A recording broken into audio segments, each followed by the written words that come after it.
Now I want to talk a little bit about how we can configure the tables that we've just learned about.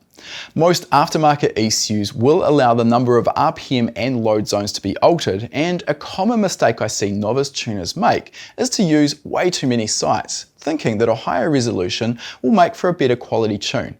In reality, this isn't necessary and usually just creates more work for the tuner. The reason that we don't need to go crazy on the number of zones is because the ECU interpolates the results between two zones.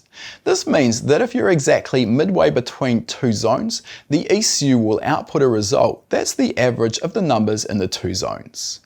Interpolation assumes that the engine's VE will vary in a linear fashion between two sites, and normally this is a reasonably safe assumption. Where this breaks down, however, is when we have an engine that exhibits a very rapid change in VE over a short RPM range. We may see this with a very aggressive cam profile or an engine fitted with a cam switching system like Honda's VTEC. In this instance, interpolation will probably not be enough to cope with the rapid VE change, and adding some additional resolution around these areas is the fix.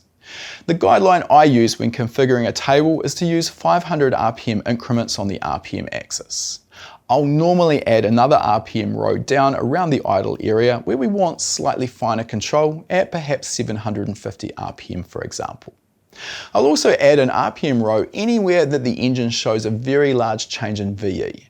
This allows ample control over the air-fuel ratio without creating a lot of extra work behind the laptop. Deciding on increments for the load axis is a little more complex since it will depend on the type of load sensor being used.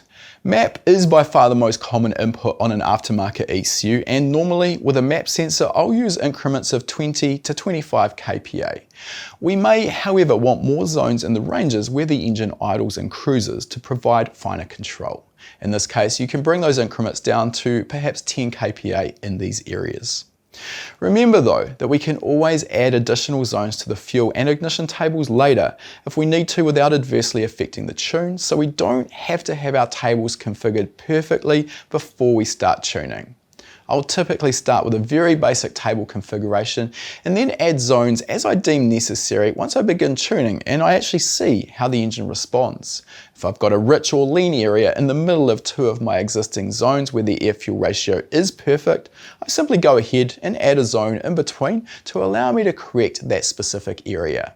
In order to produce a tune that offers silky smooth drivability and response, the fuel table is more critical than the ignition table. What this means is that when we're driving the car, we're much more likely to notice a lean hole in the fuel map than we are to notice an ignition timing that's perhaps a few degrees off optimal. This means that the resolution on the fuel table is generally more critical than the ignition table.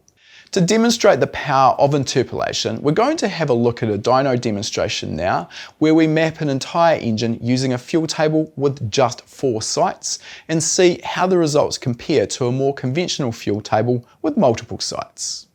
For this practical demonstration, we're going to have a look at exactly how powerful the interpolation inside the ECU is. We're going to do that by performing 2 wide open throttle full power ramp runs on our Nissan 350Z, and we're going to perform those 2 runs with tables, fuel tables with vastly different resolutions. Before we get going, let's have a look at our ECU setup. For this demonstration we're using a Link G4 Plus ECU. However, what we're going to look at, the concept is totally applicable to any ECU and any engine platform for that matter. So here we have our main fuel table. And the axes here, we've got our RPM on our horizontal axes and we've got our manifold pressure or load on the vertical axes. You can see for the most part in this table we're using zones every 500 RPM approximately. There are some discrepancies there. You can see that in certain instances I've been using slightly tighter zoning where the engine has moved through a large change in VE over a relatively narrow RPM band. What we're going to do is perform a full power run with this complete high resolution table. This is the sort of resolution that we might expect in a typical tuning job. We're going to perform a full power ramp run now. We're going to see the results in terms of power at the rear wheels, as well as our measured air fuel ratio on our mainline chassis dyno. So let's do our first run now.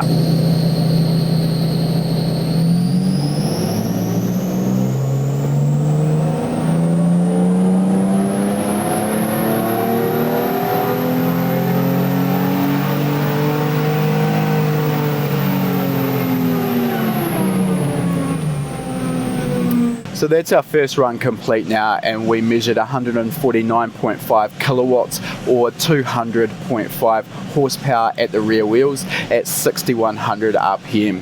So on the bottom of our screen here, you can see that we have our power in kilowatts being measured, and then at the top of the screen you can see that we have our air fuel ratio, this time being measured in units of lambda.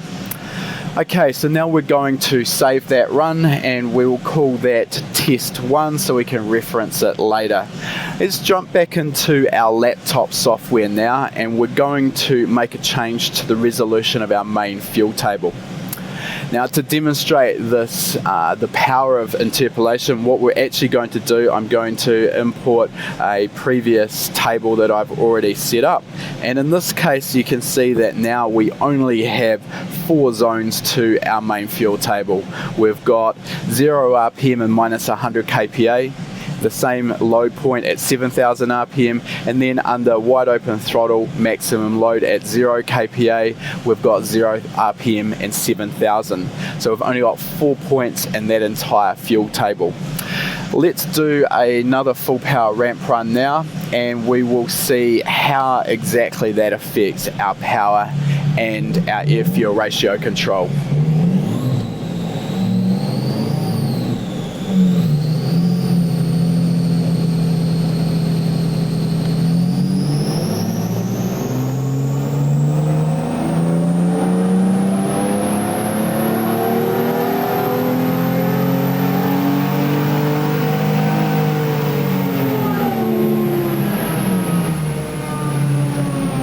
So there's our second run complete now with only 4 points in our table, and you can see that our maximum power this time is almost identical. We're down a couple of kilowatts at 147.9 kilowatts at the wheels, or 198.4 horsepower.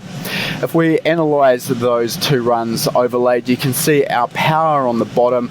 The 2 runs essentially overlay right on top of each other. There's almost no difference. When we look at the air fuel ratio, of course we do have some discrepancies.